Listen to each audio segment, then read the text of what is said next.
Hey YouTube, my name is Marques, and I'm coming at you today with a deck profile for the new upcoming Lightsworn deck based on some of the cards that are going to be coming out in the new structure deck, which is released June 27th. When the structure deck is released, you can buy the structure deck or some of the singles at our website, which is gamekeeperonline.com, where you could purchase other singles and products also at this website.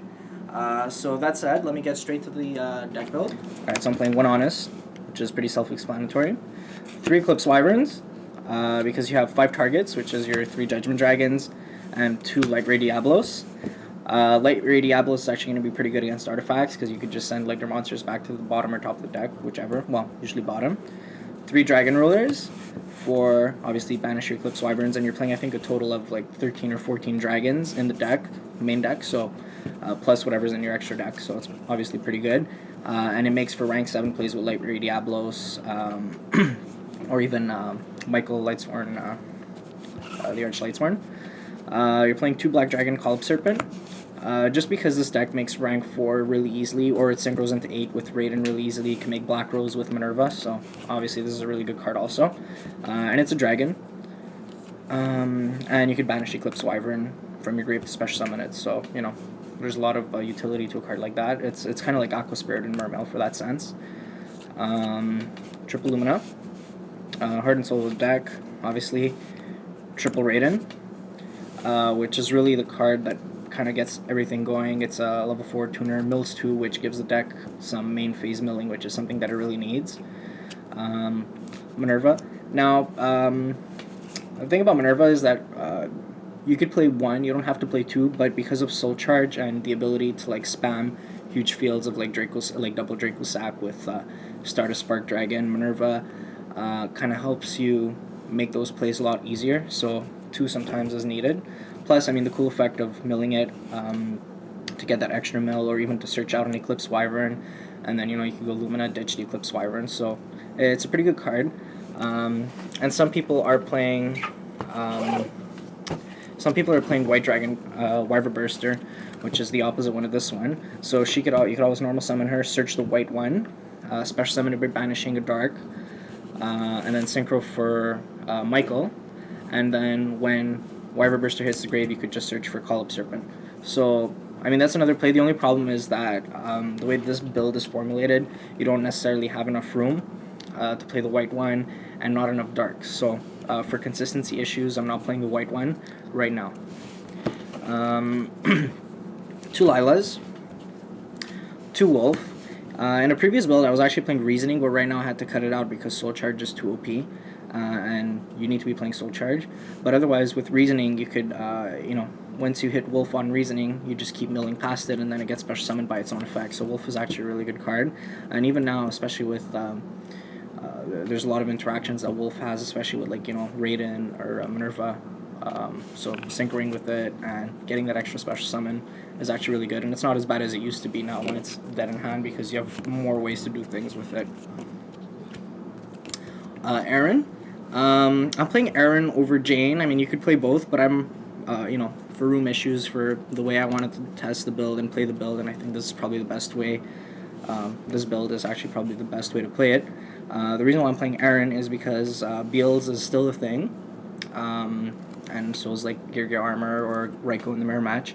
But on Beals, a lot of good players that play Beals decks are going to special summon Beals in defense mode because they're scared of Honor Arc. But with Ehren, you could just send it back to the extra deck and then push through for big damage. So Ehren's a very good utility card.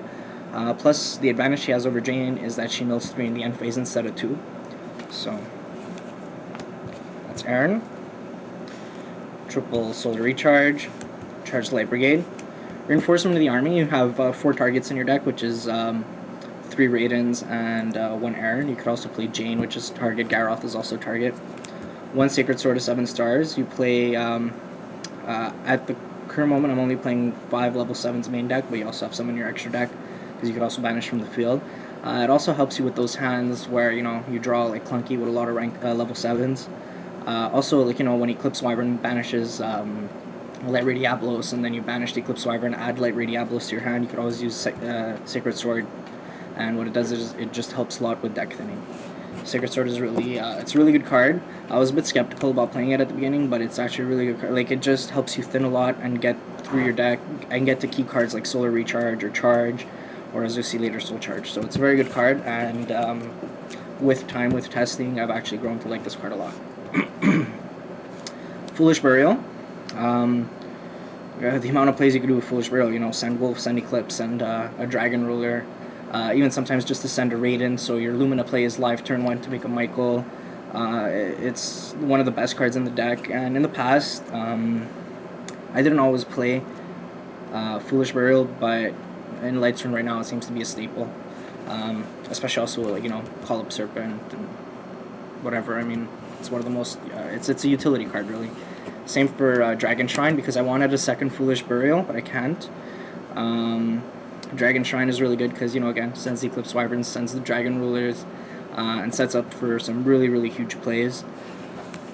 And obviously Triple Soul Charge, which is Heart and Soul deck. Because of Soul Charge, you can consistently end your turn 1 with, like, at least a Dracossack and a Spark Dragon, and, like, the next card over here, Vanity's Emptiness set, with JDs and Honest in your hand. So depending on, you know, how you open, Soul Charge gives you the potential, if you're opening, to set up a really good field turn 1, which is going to hard to break through.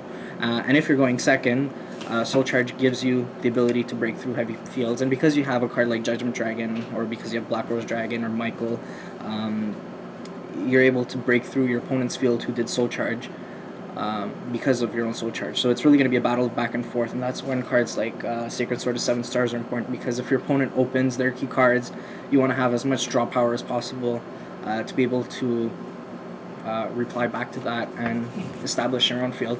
And Lightsworn does it better than most decks because Judgment Dragon is a card, and because Michael is going to be a card, and because you have the Dragon Ruler. So you can make lots of big plays, and you could push through almost anything. As a matter of fact, testing on DN the other day, I came back from double Quasar with 5 back row, and I ended my field with like a Dracossack and an Emptiness set, which was really good. So, so Triple Soul Charge. No reason for you not to playing any less. I think it's one of the key cards in the deck, obviously, along with Eclipse Wyvern and Raiden, and obviously Solar Recharge.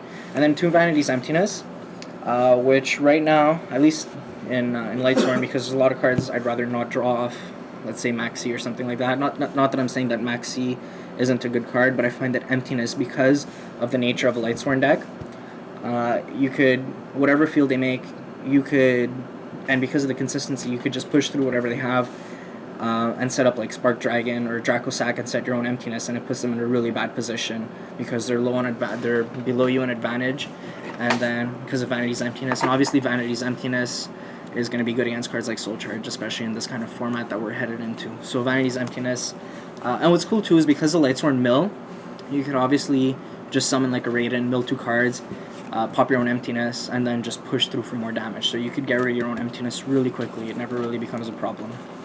So Vanity's Emptiness is going to be a staple, and whatever deck it is, it doesn't have to be Lightsworn. It'll be whatever almost, and you're going to be seeing Vanity's Emptiness seeing more and more play. Even with Artifacts against Madolche. Just a really good card, especially in this deck. And now before I go to the extra deck, I'm just going to explain why certain cards aren't in here. First off is Curry Bandit.